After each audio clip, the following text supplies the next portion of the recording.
Wilson. If you're new to this channel, I'm honored to have you here. And if you are a returning subscriber, thanks for the support. Thank you for your love.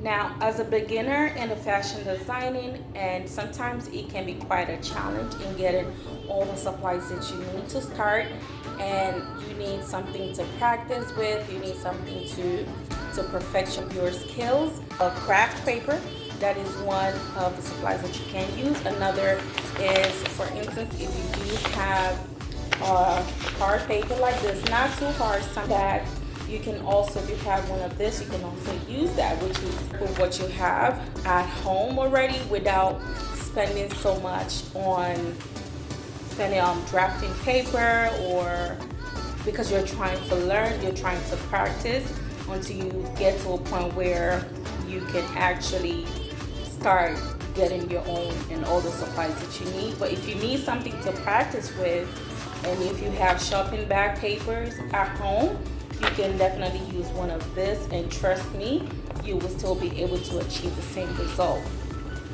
So you want to get you a large shopping bag, and if you have one that's in the house already that you don't have to go around to go get, or when you do go house shopping, make sure that you're not discarding your shopping bag. So this, now when I first started out sewing, I freehand my cutting on the actual fabrics. I wouldn't take the time to draft my dress. I would just get excited once I see the picture and I get my fabrics. I would just get excited and just start cutting out my fabrics. That is the wrong approach and the wrong way to sew your garment. So what you want to do is to make sure that you have your drafting paper, and you don't necessarily have to use the one that you spend so much money on at the fabric store, because it costs almost as much as the fabric. You can use this approach by practicing on your crafting paper, on a craft paper, or even sometimes you can even use a cardboard at a Dollar Tree. This is one of the pattern that I created, and has having a pattern paper. And with this, you can actually keep them. You can create it in a way that will that lasts more for you by labeling your pattern. You can label your pattern. You can put the names on it. This is actually a blouse, a corset blouse. You can label it. Right, grab your paper, your pen or pencil, and your scissors, and let's start measuring and drafting. From the top, you want to measure the shoulder to the waist to the underbust. And this underbust that I'm working with is 13. So I'm going to put a mark right there.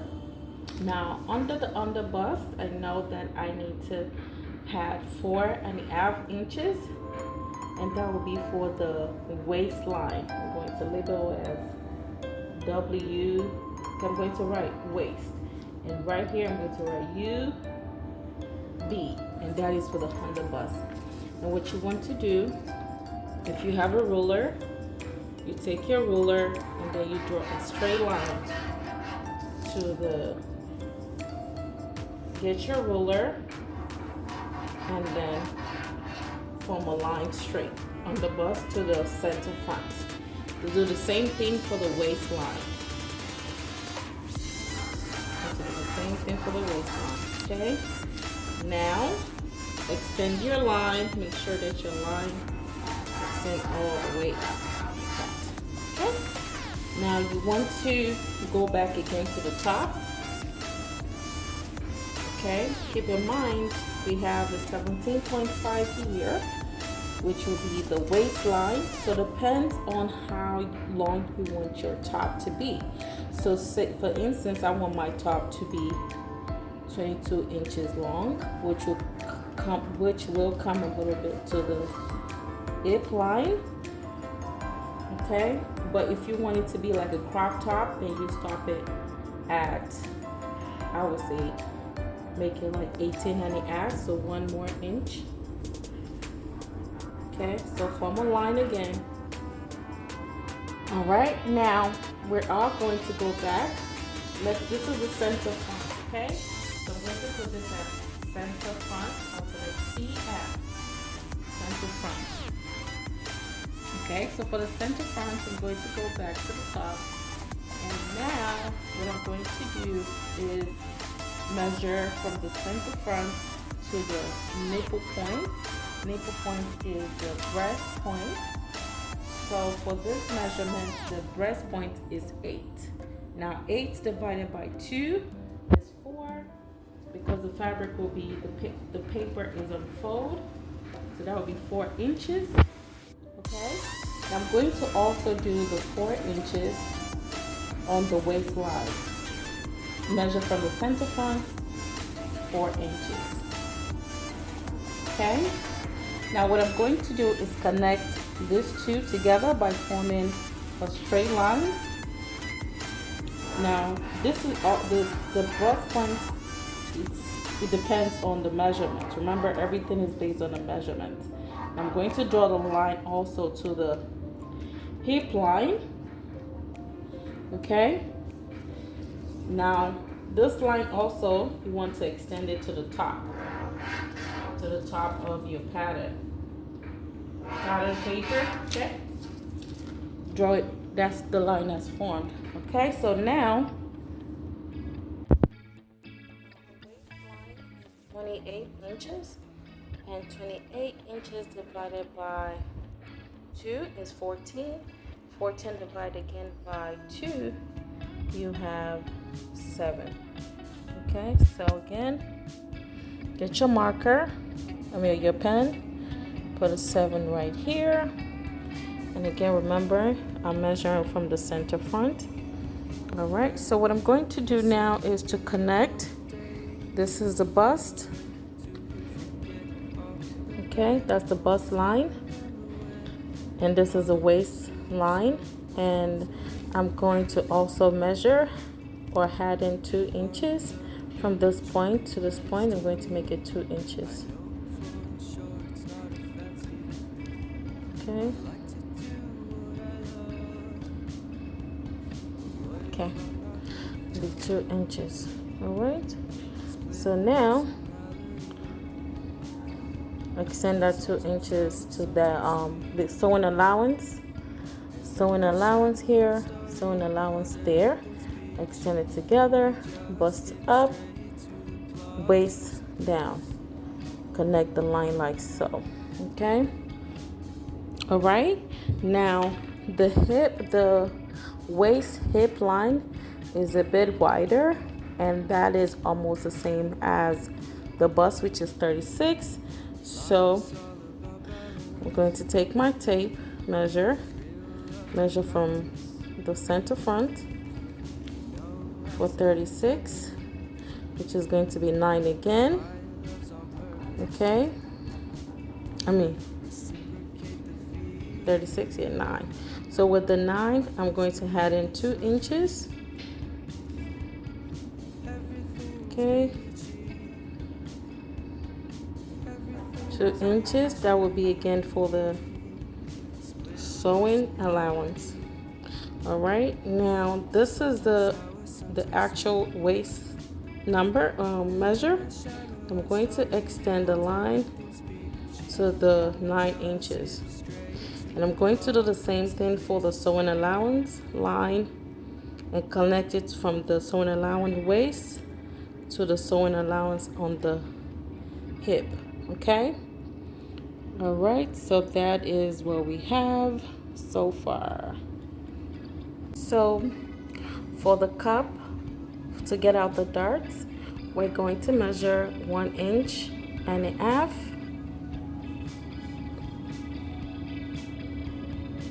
Okay, onto the not quite yet. So we're going to measure 1.5. All right, 1.5 to the right and 1 inch. 1 inch. Now also you want to get your chest line, which is 10 inches from the chest. You want to get your number for the chest line, which is 10 inches. I'm going to zoom out so you see where I'm at. Remember, this is the chest line, this is our bust line, this is the waist, and this. So for the hem O, I'm going to go back and then make a mark for 8.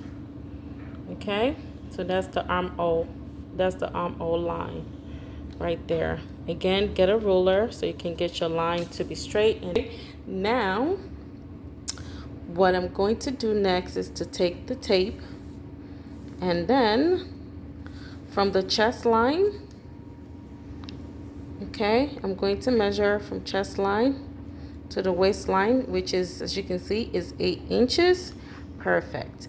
Now on that waistline, I'm going to measure 1.5 from the waistline and 1.5 inches, and from right here, the mark will be for the dart. Okay, now I'm also going to come to the other side. From the center front, I'm going to add 1 inch on the other side. Now this is on the waistline. Okay, now I'm going to go to the bust line, and then to get the darts line, I'm going to measure the 1 inch by putting a mark on the left and 1 inch on the right. Then I'm going to go to my bust line, and I'm going to take out 0.5 inch on the left and 1 inch on the other side. Now inside this box, you want to measure, as we have, you want to divide this into 2, whatever number, let's just say 2 inches. Okay, I'm going to put a marking right here. So what I'm going to do with this is to come down and just start drawing my line, okay, for 0.5. Okay, now, okay, let me go from here. From the waistline, I'm going to start carving my line up to connect with the bust measurement. Okay, I'm going to just make it like a little, okay, I'm going to also go from the middle of the box, connect my line right there, and also trace down my line to connect to this line right here. Now I'm going to just connect it for the same number, which is 1.5, to the hip line. Go straight down. Okay, now also here I'm going to do the same thing. Bring it down, bring it down. All right, so the next thing you want to do here, as you can see, we have the space going in like a triangle. Okay, depending on how your drawing skills is, then you can start bringing it in. Okay, like that. Right. All right, because whatever you've taken out from this measurements, even though we already have sewing allowance for 2 inches, in order to replace our fabrics back, what you want to do is to add in what you've taken out from this cutting. So so far we have 2.5 in total taken out from the waistline. You want to add it back here on the side for 2.5. You put your mark in. I'm going to go up and do the same thing. I have 1.5 here. I'm going to also go to the side and add extra 1.5, and the total on the hip line I have 2.5. So I'm also going to add in another 2.5 here on the side. Okay, now depending on the type of the cut of blouse that you are making, that's what's going to determine what's here. So far you can see I have my 2.5 here on that I took out for the dart, and the same thing here for the waistline and for the hip line. So the point is for you to have extra fabric to work with on the side. Okay, now going back to the front, because for me this is a tube top. What I'm going to do here, I'm going to measure, depending on how covered you want it to be, I'm going to measure it for 7 inches. Now, depending on what the style of your top is, but for me, I'm working with a tube top, so I'm going to measure for 6 inches. I'm going to put the line to start right at the chest line. So you can either, if you want it to be a deep V, you can add extra V or make it lower, but for me, it's just going to be a simple tube top. Now I'm going to measure it down for just 1 inch. Okay, now at 1 inch, I'm going to put a marking right here, and what I'm going to do with this marking is to draw a soft curve shape at the line right here, connecting to the O line. I'm just going to draw a little curve line, okay, and then remember it's just going to be 1 inch. For me, I'm using 1 inch down. For you, it could be 2 inches, 3 inches, just based on your preference. All right, now, okay, all right, so I did cut it down for 1 inch. All right, so 1 inch for the curve front right here, and you can make yours deeper, but I'm using 1 inch. Now, in order to get this part to be firm on the chest line, I'm going to measure 0.5 at the tippy top right here. And what I'm going to do is just cut out a little piece out from the top part right here at the top. 0.5 to the right, 0.5 to the left. All right, so this piece will be curved out. This piece will be curved out, so when I have my fabrics together, after I've patted it and after I've lined it, sew it down, it will be firm and it will sit right at the chest perfectly. Now what I'm going to do now is to start tracing out all the numbers and then making my markings more darker, so it'll be easy to cut it out and to see what I'm working with. Now this is the front piece for the pattern. Remember, this is always on fold, okay? And also you always want to add in sewing allowance for the waistline. Before you sew it, you can add 1 to 2 inches. Now this is the center piece and the sides. Now let's cut the back.